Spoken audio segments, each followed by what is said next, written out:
जरांगेंच्या मराठा संवाद दौऱ्याचा आज दुसरा दिवस आहे आणि जरांगे आज गोदावरी काठच्या 123 गावांमधल्या नागरिकांशी संवाद साधणार आहेत।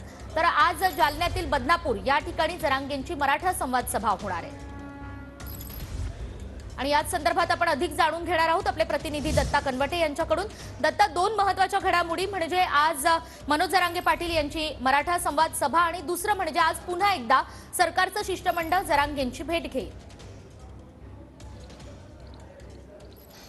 नक्कीच निकिता, सरकारचं शिष्टमंडळ आज मनोज जरांगे यांची भेट घेणार आहे। दुपारनंतर हे शिष्टमंडळ मनोज जरांगे यांची आंतरवाली सराटी या ठिकाणी जाऊन भेट घेणार आहे। या शिष्टमंडळामध्ये गिरीश महाजन आहेत, उदय सामंत आहेत, संदीपान भुमरे आहेत आणि मंगेश चिवटे यांचा सुद्धा समावेश आहे।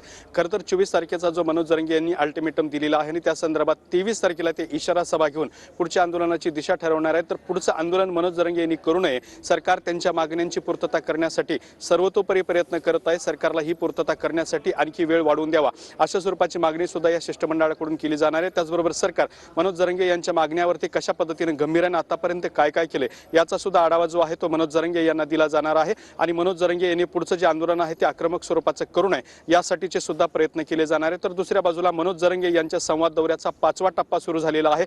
आज सायंकाळी बदनापूर येथे मनोज जरांगे यांची मोठी सभा होणार आहे। तर गोदावरी पट्ट्यातील 123-24 गावांसोबत मनोज जरांगे हे सुद्धा संपर्क साधणार आहेत। त्यामुळे सुद्धा मनोज जरांगे यांचं जे आंदोलनाची धार आहे ते दिवसेंदिवस वाढताना पाहायला मिळते। मात्र कुठलाही अनुचित प्रकार घडू नये यासाठी सरकार पातळीवरती सुद्धा प्रयत्न सुरू आहेत। गिरीश महाजन असतील, संदीपान भुमरे असतील, उदय सामंत असतील किंवा मंगेश चिवटे असतील, आज मनोज जरांगे यांची भेट घेऊन त्यांना समजूत काढण्याचा प्रयत्न करणार आहेत आणि वेळ वाढवून देण्यासाठी सुद्धा प्रयत्न करणार आहेत। अगदीच दत्ता, जाणून घेत राहूया सगळ्या घडामोडींविषयी। तुर्तास धन्यवाद।